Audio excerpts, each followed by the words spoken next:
Bienvenidos a este nuevo capítulo de los cursos Hábitos Saludables, cómo vivir más y mejor. El título es autoexplicativo, están organizados por CEOMA, la Confederación Española de Organizaciones de Mayores, con la ayuda del INSERSO, y hoy nos acoge como anfitrión el Centro de Innovación de BBVA, porque el tema del que vamos a hablar tiene que ver con la innovación, es la nutrición en los mayores. Queremos que el mensaje llegue a todos los que nos están escuchando, nos están viendo, a sus familiares, amigos, si os interesa, divulgarlo y hacerlo llegar a todos los rincones. Como decía, vamos a hablar de nutrición y nos acompañan, los iré presentando según vayan interviniendo, Primitivo, Elena, David. Hola a todos. Y empezamos directamente porque el tema requiere tanta introducción que es mejor que no la tenga. La hacemos cada uno desde nuestro ángulo, ¿no?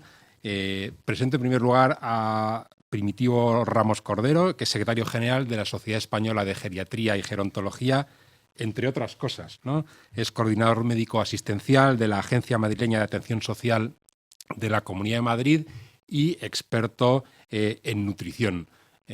Una persona idónea para poner encima de la mesa, digamos, el primer tema, ¿no? Que es cómo nos afecta la edad, cómo nos afecta el envejecimiento en nuestro organismo en relación con las pautas alimentarias básicas.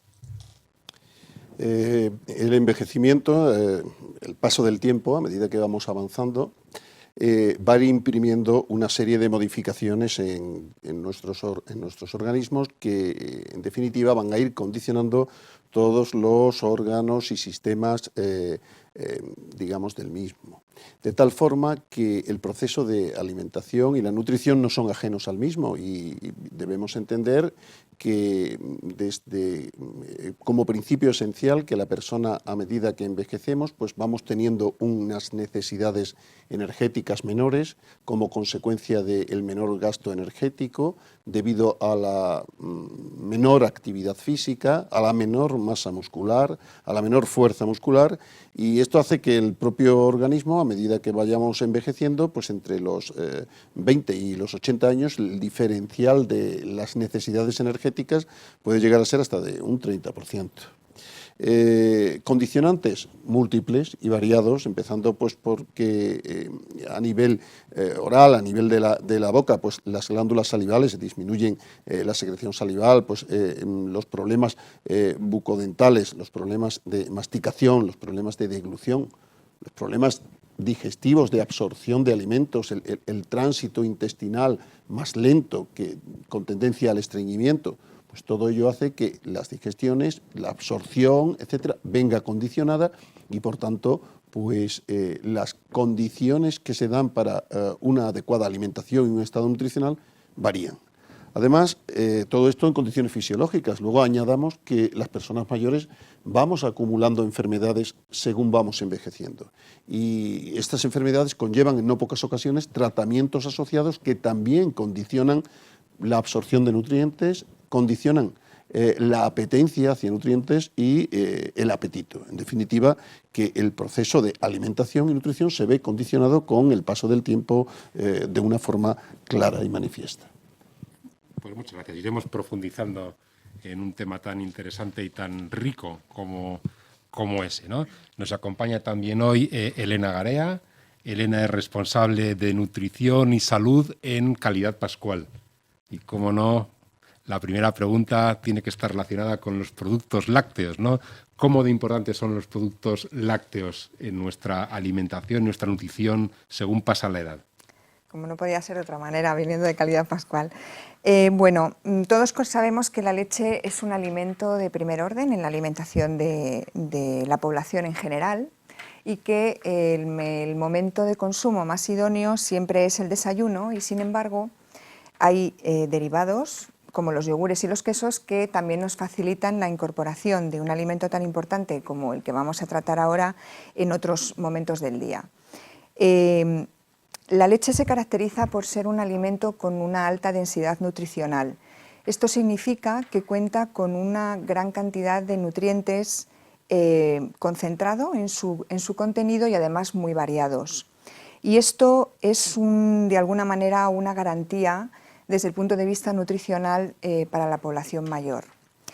La población mayor va experimentando cambios, como nos ha explicado antes el doctor Ramos, muchos de ellos de tipo fisiológico, en las que incluso las necesidades nutricionales van experimentando también cambios. Así, por ejemplo, en nutrientes tan importantes como el calcio, que es el nutriente, yo creo que estrella de la leche y que todo el mundo relaciona, sus necesidades con respecto a la población adulta pues pueden variar de 800 miligramos de media diarios a 1.300, que es una diferencia muy importante. En este sentido, es importante tener en cuenta a la leche en la alimentación porque es el alimento que funciona como principal fuente de calcio y de otros nutrientes que detallaremos a continuación.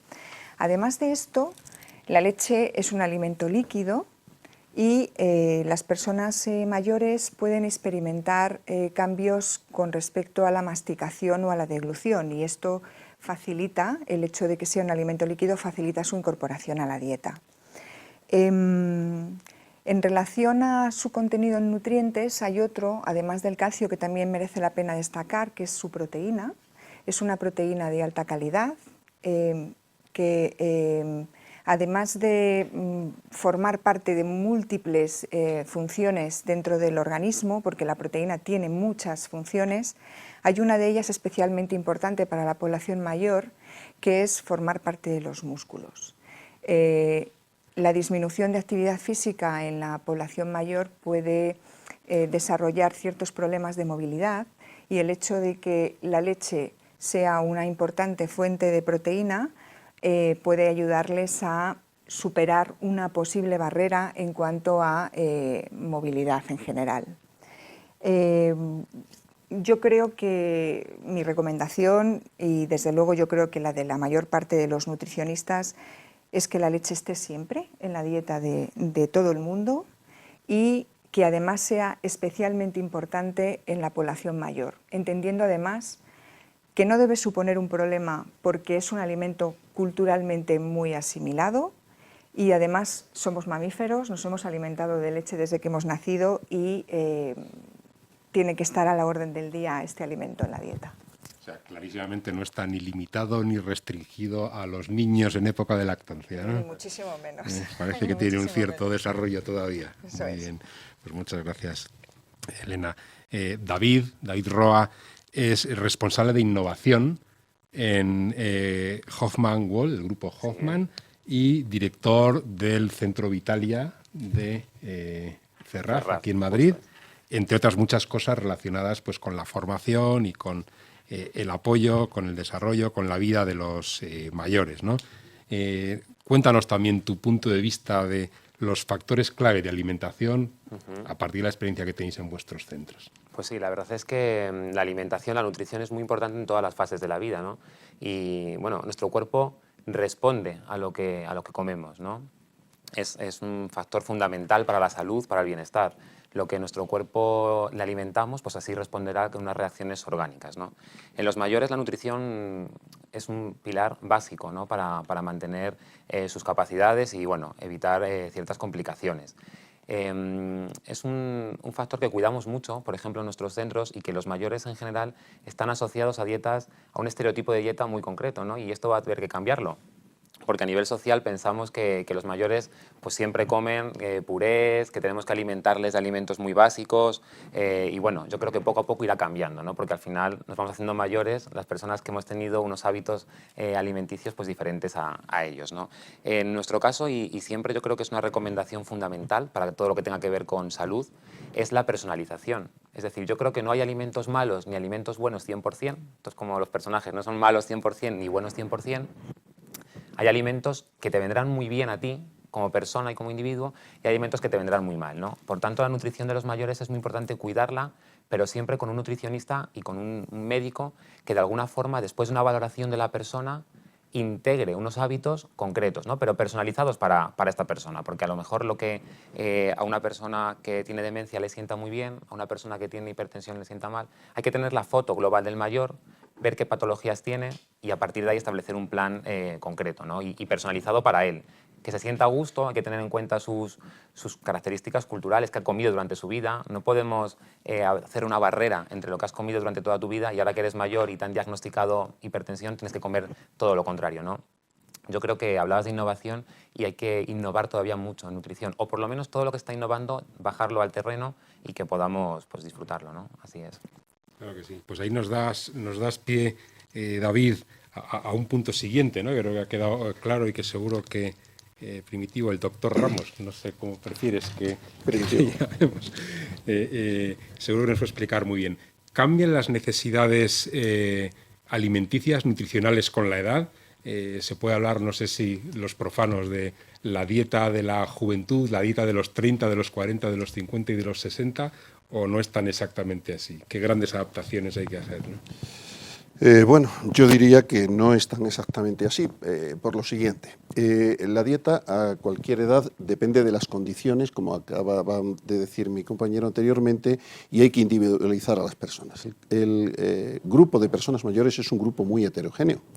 Y tenemos desde personas que se denominan personas mayores sanas, que serían muy asimilables a cualquier adulto y sus necesidades serían muy parecidas a las de cualquier adulto, y luego tenemos pues, personas mayores pues, muy deterioradas, que están inmovilizadas y que llevan una vida completamente inactiva, en las cuales pues, su consumo energético y de nutrientes es diferente. Pero no debemos descuidarnos, porque hay personas mayores inmovilizadas que podríamos pensar que tienen un consumo energético muy bajo, sin embargo, pueden tener determinadas enfermedades de base que hagan que tengan un consumo incluso adicional. Me refiero pues personas con una enfermedad de Parkinson, con una demencia, en las cuales hay un estado que denominamos de hipercatabolismo proteico, es decir, de una mayor necesidad energética y de nutrientes para mantener las actividades de su vida y un peso estable. En definitiva, yo diría que las necesidades varían en función, digamos, de cada persona, en función de la edad, en función del sexo, en función de la actividad vital que esa persona ejerce, en función de las enfermedades y en función de los medicamentos que toma. Curiosamente, nuevamente, vuelven a aparecer. Esto es lo que denominamos los requerimientos nutricionales que cada persona tiene, que son individuales. Claro. Cuando hablamos de un colectivo global no podemos individualizar para cada una de las personas. Entonces hablamos de unos promedios y hablamos de lo que venimos denominando las ingestas básicas recomendadas. Son unas recomendaciones que abarcan pues, al 80-90% del global de ese colectivo, ¿no? Y en tal sentido, las personas mayores podemos decir que a nivel de energía pues se calcula que las ingestas básicas deben estar aproximadamente en unas 30 kilocalorías por kilogramos de peso aproximadamente, ¿no? En esos términos nos movemos. ¿Eso qué hace? Pues que a lo largo del día una persona nos podemos mover entre unos 1.700, 2.500 kilocalorías en función, repito, de su edad, su sexo, su actividad física, incluso si tiene alguna enfermedad como infecciones, quemaduras, etcétera, pues como decíamos necesita unos requerimientos adicionales.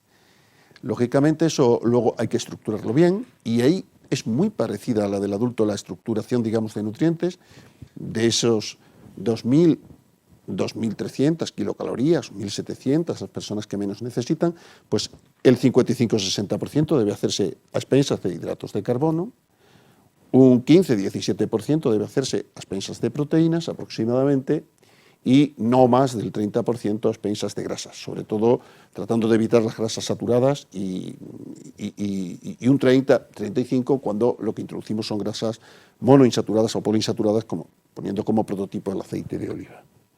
Estos son a grandes rasgos, ¿no? Cómo se debe estructurar y luego pues, cómo se deben estructurar esas comidas a lo largo del día.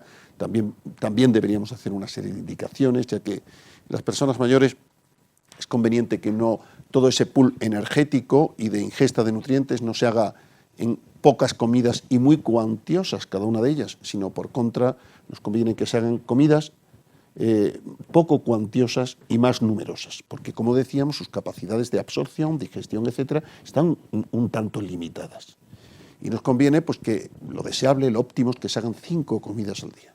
Desayuno, sobredesayuno, suave, comida, merienda, cena e incluso en aquellas personas que pasan mucho tiempo encamado, lo que denominamos la recena, un tentempié nocturno. Lógicamente, con unas distribuciones energéticas, las comidas principales deben ser el desayuno fundamentalmente, la comida como comida principal y la cena, y luego el resto pues no debe ocupar lo que decimos sobre desayunos, meriendas o recenas, no más allá de un 5% del aporte energético. Pero esa distribución orientativa creo que nos debe servir como guía. Unas pautas. Unas pautas, efectivamente.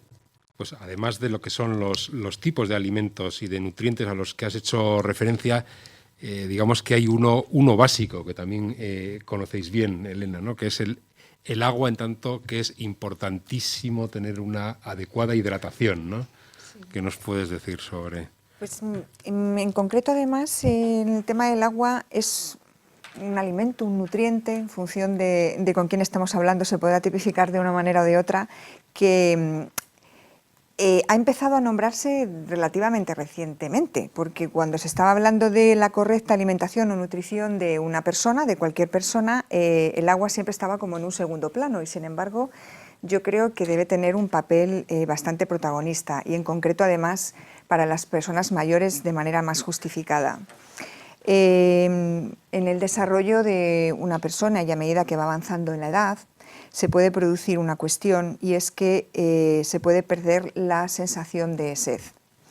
Y esto puede generar problemas de deshidratación, puesto que bueno, estamos constituidos fundamentalmente por agua, es el porcentaje mayoritario de nuestro organismo, y la mayor parte de las reacciones del metabolismo que tienen lugar en nuestro organismo se realizan en presencia de agua.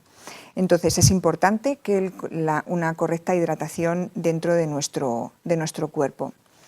Es especialmente importante además en épocas de calor y también en ambientes climatizados, porque el riesgo de deshidratación es más alto.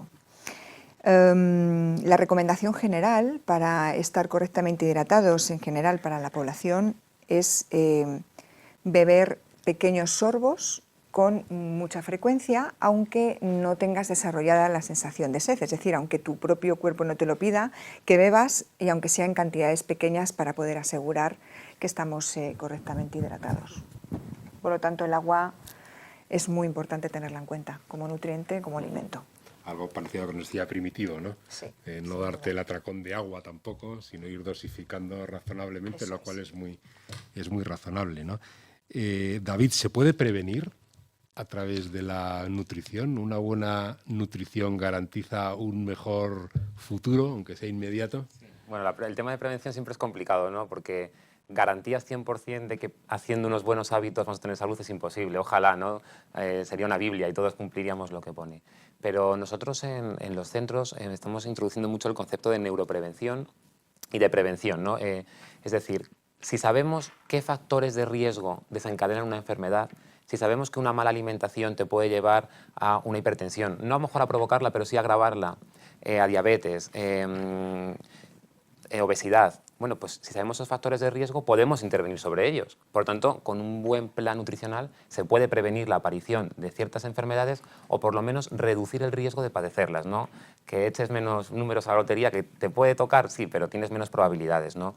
Y la alimentación es fundamental para prevenir la aparición de enfermedades, ¿no?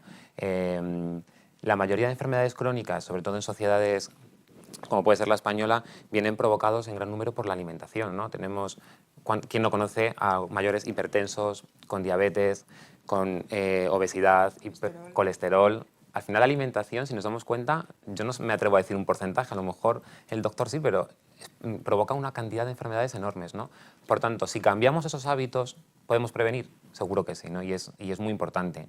Y cuando llegamos a una edad mayor, se puede seguir haciendo prevención, ¿no? Porque asociamos la prevención a fases anticipativas a lo que es la edad adulta, ¿no? Pero no, siendo mayor también se puede prevenir. Se puede evitar por lo menos que la enfermedad vaya a mayor, ¿no? Y la nutrición siempre es un complemento, bueno, en nuestro caso, en nuestros centros, más que un complemento, es el pilar básico que acompaña a la farmacología, ¿no? Es decir, tienes hipertensión, está muy bien que te tomes esta pastilla que te va, pero oye, hay una parte fundamental que es lo que estás comiendo, ¿no? La alimentación, y cuidarla y formarte para que, enseñándote qué es lo que te va a beneficiar, puedas cambiar esos hábitos. Muchas gracias. Y yendo ya, Primitivo, a los más mayores, digamos, ya con 60, 65, yo creo que eso era antes, ¿no? Pero situémonos en los 70, 80, 90, ¿Son distintos los menús en esas edades? ¿Es necesario aportes especiales pues, de cierto tipo de nutrientes, de proteínas, de calcio, en las etapas de los 70, 80, 90 años? Bien, efectivamente yo diferenciaría claramente dentro de las personas mayores, ya hemos dicho que son todas muy heterogéneas, pero si hay que diferenciar entre 3 grandes colectivos, pues es evidente que el punto de corte podría estar ahí, 75, 80 años, hasta ahí personas, el grueso de la población son personas pues muy activas, prototipo de envejecimiento saludable, y ahí no hay grandes diferencias con respecto al adulto, es decir, ahí es verdad pues, que tenemos pues un 15-20% de la población que presentan grandes problemas y que eso sí que hay que individualizarlos. Y luego tenemos el grupo de personas mayores de 75-80 años, las personas muy mayores, en las cuales, pues, lógicamente cabe esperar que ese grupo dentro de ahí, el subgrupo de personas que precisan una serie de cuidados especiales, pues es mayor que en el otro grupo anteriormente dicho. Bien, hay que individualizar en cualquiera de los casos, en todos los casos hay que individualizar, pero podemos decir que cuando nos encontramos ante una persona mayor sana, las necesidades no son muy diferentes. Y suplementos nutricionales, pues suplementos nutricionales inicialmente preconcebidos como suplementos de proteínas, suplementos de calcio y tal, inicialmente no son necesarios. Hay que evaluar a cada persona y entendiendo, digamos, las necesidades, las necesidades tanto de energía como de nutrientes individualizados que tiene, valorar cada caso. Es cierto que no debemos ir a dietas restrictivas. Anteriormente hablaba de entre 1.700, 2.300, 2.500 kilocalorías. Sí, y además hemos de poner hasta un punto de corte. Dietas inferiores a 1.500 kilocalorías es excepcional que ninguna persona mayor deba tomarlas, porque los cuadros carenciales con ellas pues pueden estar a la orden del día. De tal forma que nunca recomendamos dietas inferiores a 1.500 kilocalorías y en aquellos casos en los que se hagan han de estar estrechamente controladas y vigiladas para introducir los suplementos oportunos, ya que, digamos, los cuadros carenciales estarían garantizados con ellas. Luego, algún nutriente determinado, algún micronutriente o algún macronutriente. Vamos a empezar por las proteínas. Pues las necesidades de proteína de cualquier organismo están en torno a 1,2 gramos de proteína aproximadamente por kilo de peso en cualquier persona. Es cierto que luego hay que individualizar en una persona que tenga úlceras por presión, que haya sufrido quemaduras, una persona que haya tenido un proceso infeccioso reciente. Pues es cierto que necesita una serie de suplementos y se le aplican unos coeficientes correctores, en lugar de 1,2, pues subimos pues a 1,2, 1,3 e incluso, dependiendo de la intensidad, hasta 1,5 por kilogramos de peso y día. El calcio o el hierro, que son también 2 minerales a los que habitualmente se ocurre suplementándolos. Pues miren ustedes, una persona que lleve una dieta saludable, y ese concepto de dieta saludable es dieta variada, dieta equilibrada, que haga una combinación adecuada y juiciosa de todos los nutrientes, acogiéndose a un número de raciones determinados de cada uno de ellos, que para eso están las tablas de raciones que se aconsejan, o las pirámides de la alimentación, que lo que hacen es decirnos la utilización juiciosa de cada uno de los nutrientes que tenemos que tener.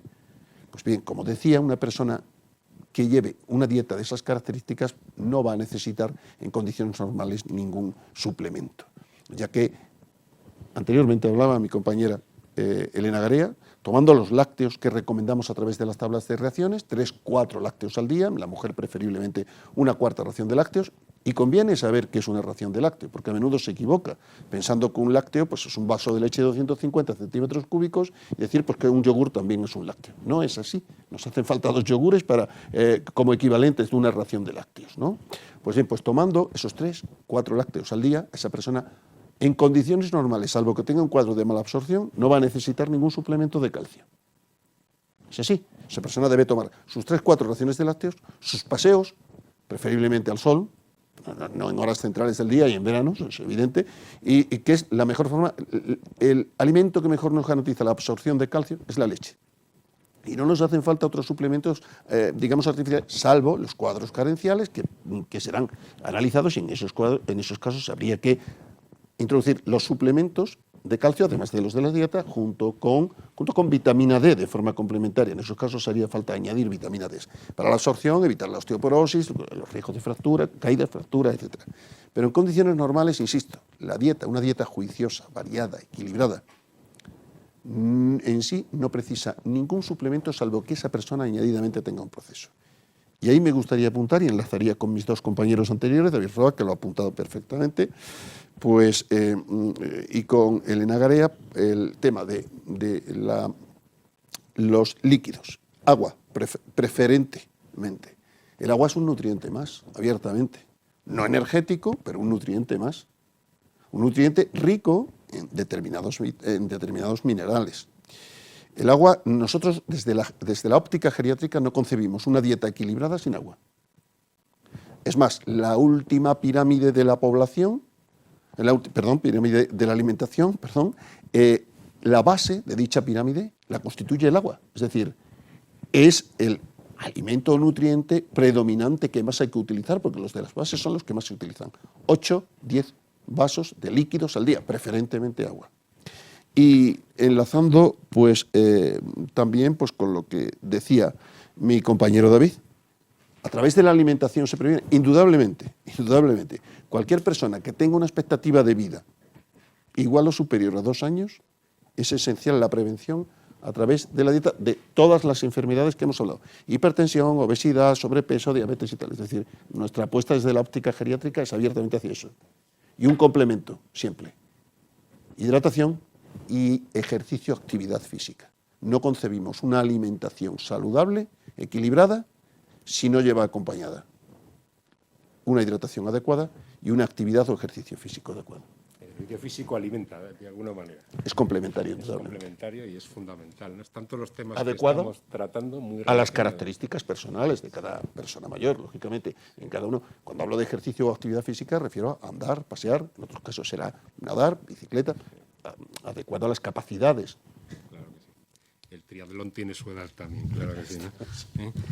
Y bueno, temas muy complementarios y muy relacionados, ¿no? Seguro que desde el punto de vista de la hidratación, Elena, nos puedes tú también hablar, pues hemos hablado de el agua, hemos hablado de la leche. ¿Qué tomamos para hidratarnos? Porque también hay otro tipo de bebidas, de frutas, verduras.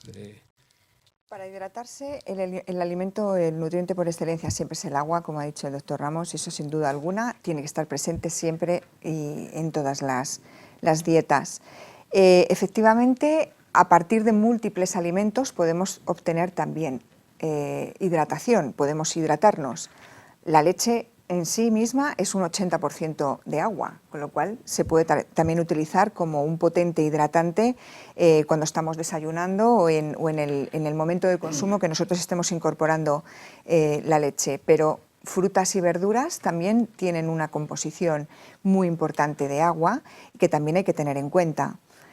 La tesitura se presenta cuando, si nos gustaría más hidratarnos, pues por ejemplo con una bebida refrescante o con un agua, pues evidentemente siempre la mejor manera de hidratarse va a ser a partir del agua, porque no contaremos con otras sustancias u otros aditivos adicionales que quizá a lo mejor pues en determinados excesos, como puede ser el azúcar, pueda generar luego otro tipo de problemas. Pero vamos, el alimento por excelencia, sin duda alguna, para poder hidratarse correctamente, siempre va a ser el agua. De ahí el nombre, ¿no? De ahí el nombre, sin duda. Enlechitarse, no sé cómo se llama. Eso es, hidros es agua y esto es lo que hay. Hay un punto, Paco, que a mí me gustaría también matizar con respecto a lo que ha comentado al final el doctor Ramos.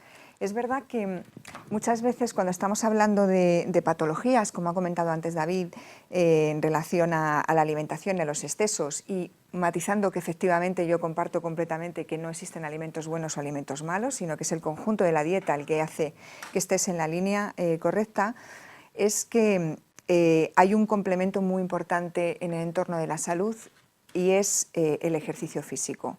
Y yo creo que esta es una de las grandes lacras que tenemos actualmente en la sociedad. Pecamos de un sedentarismo demasiado evidente y muchas veces intentamos controlar o intentamos evitar el desarrollo de determinadas enfermedades a través de la alimentación, y es probable que haya más cambios con respecto a la cantidad de tiempo que nos tenemos que mover al día. Y eso de caminar media hora diaria no lo hace casi nadie, desgraciadamente. Y ya no digo lo de hacer ejercicio cardiovascular y movernos y oxigenarnos. Y esto yo creo que, David, esto es un tema que tenéis muy presente. Sí, pues es una pena, pero realmente el sedentarismo es una parte muy importante de todo este compendio de cosas que hay que tener en cuenta. Yo te apoyo 100% como fisioterapeuta y además o sea, es esencial en la gente mayor establecer rutinas de nutrición, por supuesto, porque tiene que tener una rutina alimentaria buena, rutinas de ejercicio físico, es fundamental, rutinas sociales, es decir, tiene que tener una rutina de salir y de relacionarse, y además en los países latinos, en España, unimos mucho la alimentación a un componente social, ¿no? ¿Quién le gusta comer solo? Y en los mayores más. Entonces esto hay que fomentarlo y hay que incentivarlo. Y, por ejemplo, nosotros en los centros estamos horas pensando a quién sentamos con cada quien, si no eligen ellos, porque es muy importante, parece una tontería, y a lo mejor los nutricionistas lo veis desde otro prisma, pero es que en las personas mayores, a lo mejor dependiendo de con quién me siento, como mejor o peor. Y es una tontería, pero tiene un componente social. Rutinas físicas, rutinas de alimentación, rutinas sociales, rutinas psicológicas, de un poco conocernos y trabajar temas de relajación y demás factores, y rutina cognitiva, de trabajar la memoria. Es que son 5 rutinas fundamentales para que la salud pues venga casi dada, ¿no? Puede ocurrir algo, claro que sí. Es muy importante.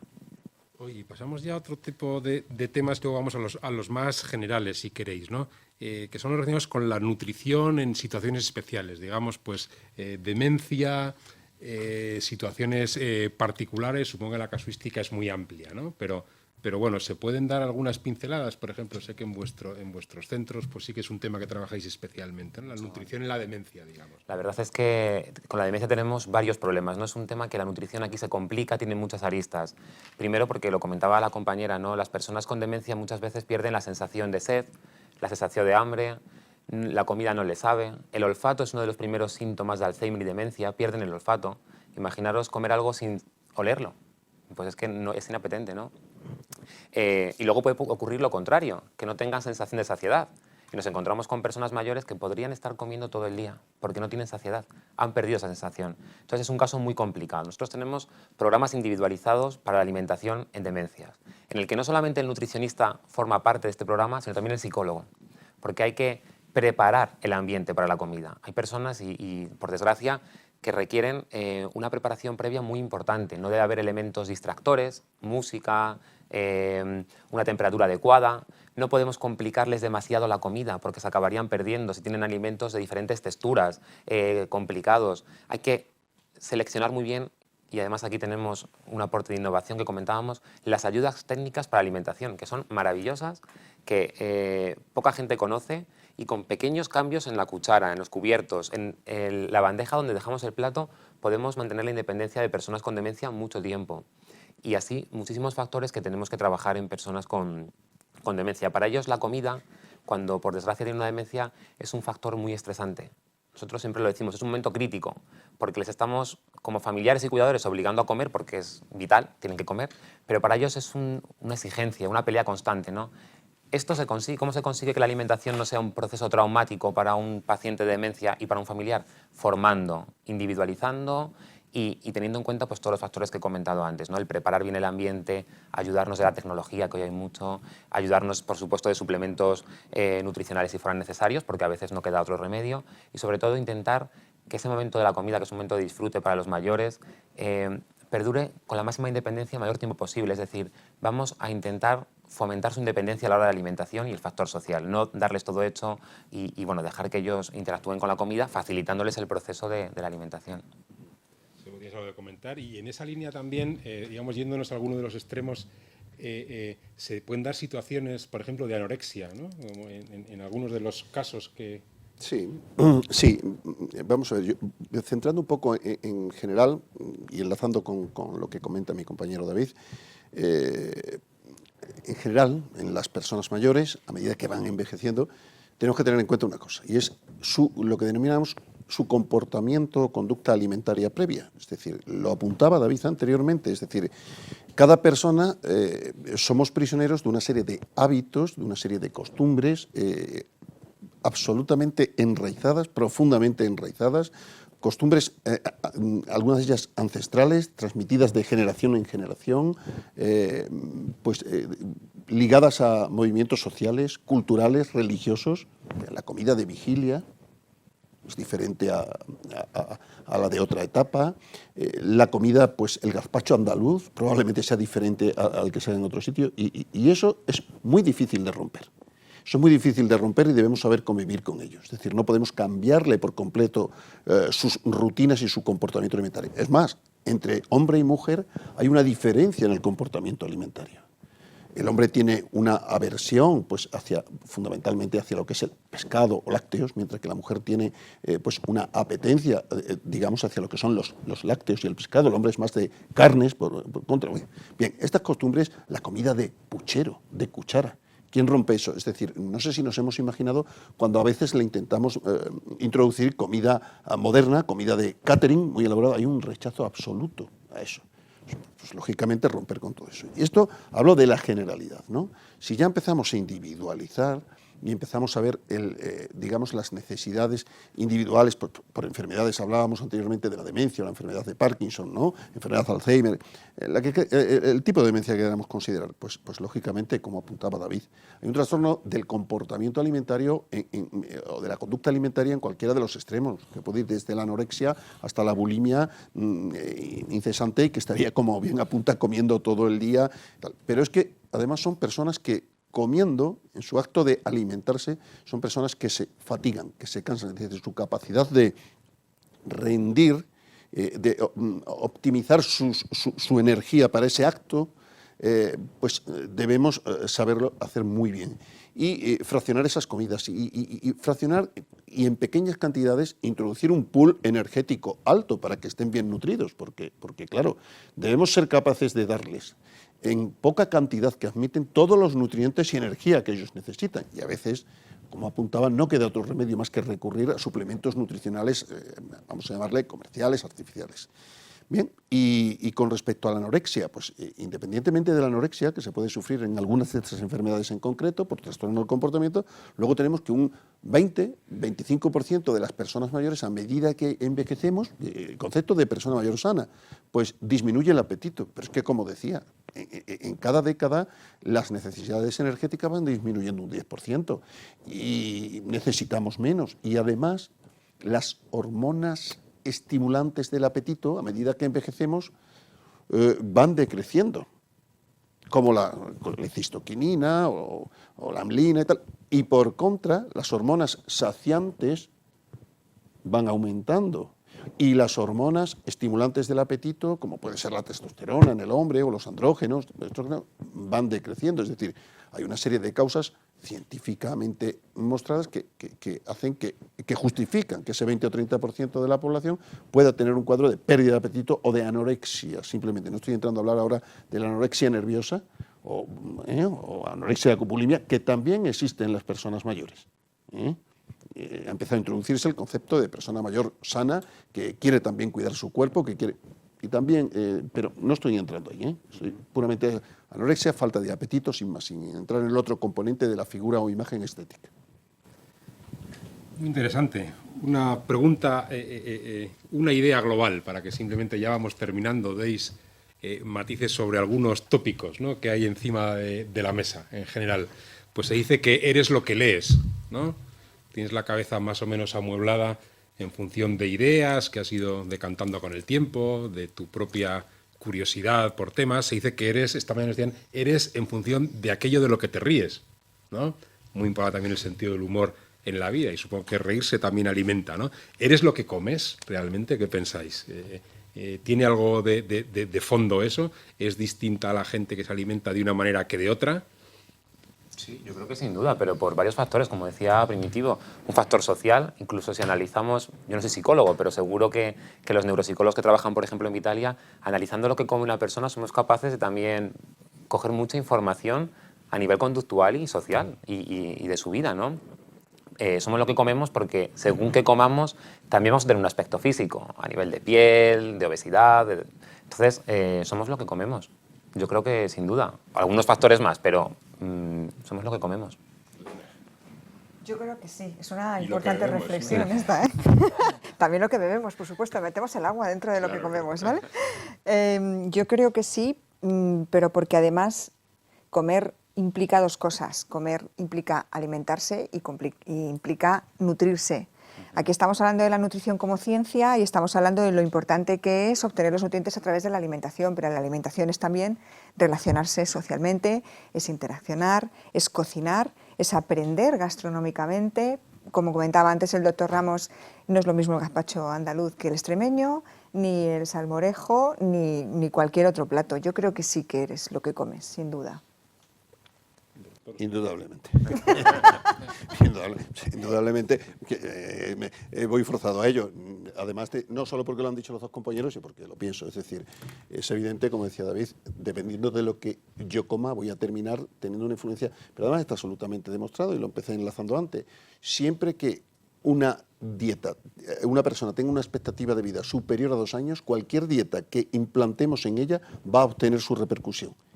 De forma indudable, así como el ejercicio físico. Igual, siempre que exista una expectativa de vida superior a 2 años, ambos van a hacer su impronta positiva o negativa. Por tanto, si nosotros llevamos una dieta inadecuada, pues terminaremos con sobrepeso o con obesidad o con diabetes o, lógicamente, el sobrepeso y la obesidad nos va a generar además artrosis. Si no hacemos una dieta adecuada, pues terminaremos con osteoporosis por déficit de calcio y, indudablemente, hipertensos, cardiópatas. Bajo mi punto de vista, no tengo ninguna duda. Pues bueno, una última ronda y terminamos. No queremos agotar los temas para que venga alguien a las sesiones que vamos a hacer en las semanas siguientes, ¿no? Os pediría una especie de telegrama de recomendación. ¿Qué hay que hacer para vivir más y mejor desde el punto de vista nutricional? Un telegrama, un titular de prensa. Yo creo que tenemos que empezar a cuidar la nutrición desde las fases muy iniciales.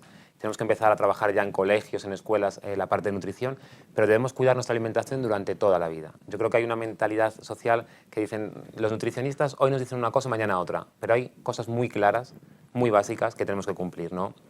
Hidratarnos, una dieta variada, una dieta rica en nutrientes y una dieta que también nos sea apetecible a nivel social y bueno, psicológico, por supuesto.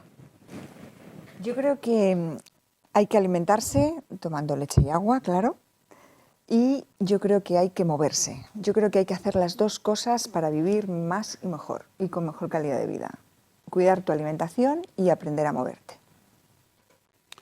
Pues yo, como está prácticamente dicho, resumiría el prototipo de futuro de vida, prototipo de cómo debemos envejecer, es a través de un envejecimiento activo. Y cuando hablamos de envejecimiento activo, me refiero a actividad física, actividad mental y actividad intelectual. Y en la actividad intelectual entrarían hasta formas y modos de vida.